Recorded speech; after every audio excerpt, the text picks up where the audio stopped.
Hello, welcome back to the channel. Thank you so much for joining me today.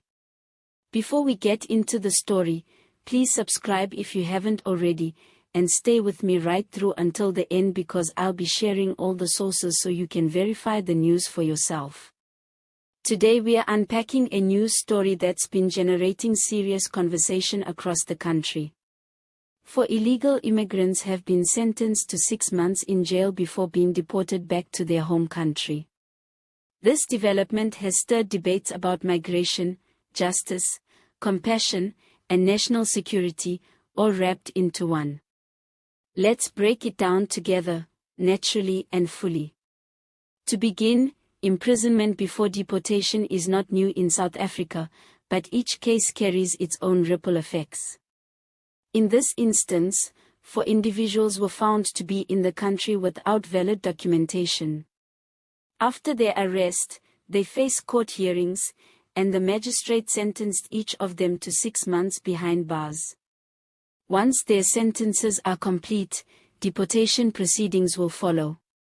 Reportedly, they will be sent back to their country of origin, once that process is formalized.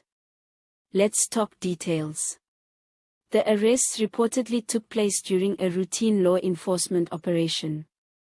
As part of normal processes, officials may run checks on individuals who cannot produce valid residence documents. In this case, the 4 individuals were detained and charged with contravening immigration laws. While they did not commit violent offenses, the courts determined that their undocumented status undermined immigration regulations. That's why the 6-month custodial sentence was imposed, with the understanding that after serving time, they will face deportation. In many ways, this case highlights how immigration enforcement can clash with humanitarian considerations. Some people argue that sending people to jail before deporting them seems harsh, especially for nonviolent infractions.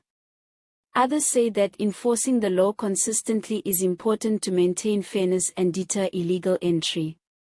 It is a delicate balance, one that the authorities must navigate carefully. Let me share some of the wider implications here. First, there is the justice dimension. Courts have to weigh multiple factors. Did the individuals break the law by being undocumented? Yes. Are they a flight risk? Yes. But are they dangerous criminals? Often no. By giving a standard custodial sentence, the courts send a message: following immigration rules is not optional.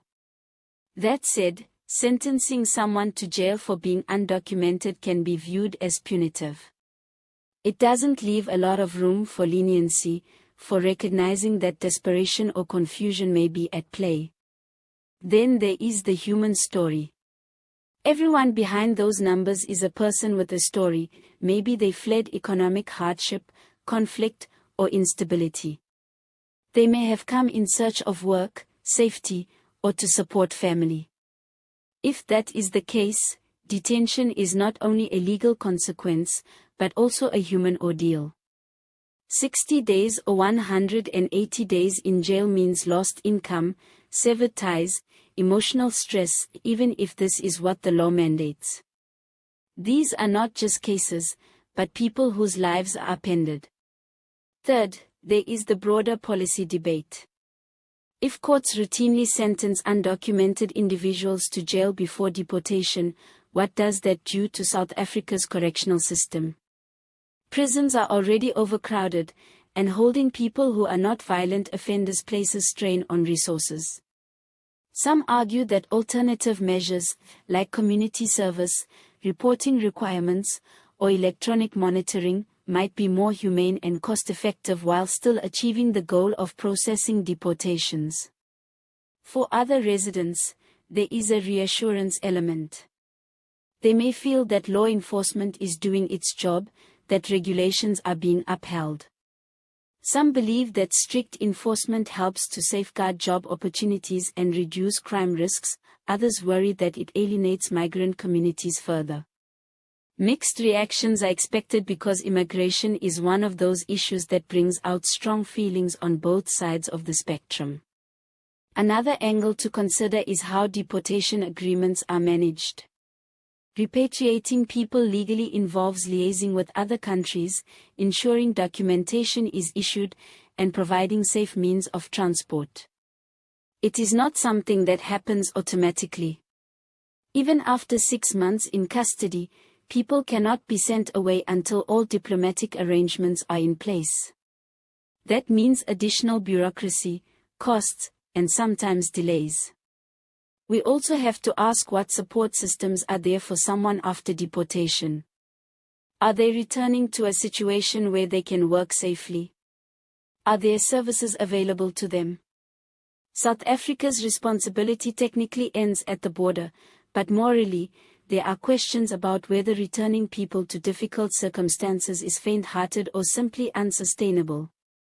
Our justice system can enforce laws, but social safety nets are still needed in regions where forced return may mean education is disrupted or livelihoods vanish. Let's talk about the legal precedent. For people in jail, 6 months each, is that standard? Some legal experts say that sentencing guidelines for undocumented individuals vary significantly. In some instances, fines are imposed, or community work is ordered. In others, jail. It often depends on the magistrate, the region, precedent cases, and public sentiment. We don't yet know whether this outcome signals a shift toward harsher punishment or if it's an isolated decision based on aggravating factors. Now let me address something really important. Everyone watching should understand that enforcing immigration law must still respect dignity. That means conditions in detention facilities must meet standards, legal representation must be accessible, interpreters must be available, and medical needs must be met. Being undocumented should not mean being denied basic rights. Whether one agrees with the law or not, the process must be fair. From a policy standpoint, some have proposed reform. Suggestions such as streamlined regularization programs, temporary protective status for vulnerable groups, or public-private partnerships to create legal pathways for migration. These are long-term fixes, but they may prevent future waves of people ending up jailed for uncovered paperwork. After all, when systems are slow or confusing, people can easily fall through the cracks and end up in courtrooms rather than classrooms, workplaces, or communities. On the other hand, there are concerns that softer approaches could be seen as leniency and might encourage illegal entry. So finding the right mix of enforcement and compassion is essential.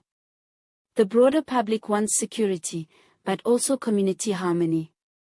Sources of today's report include News 24, Eyewitness News, The Citizen, and SABC News.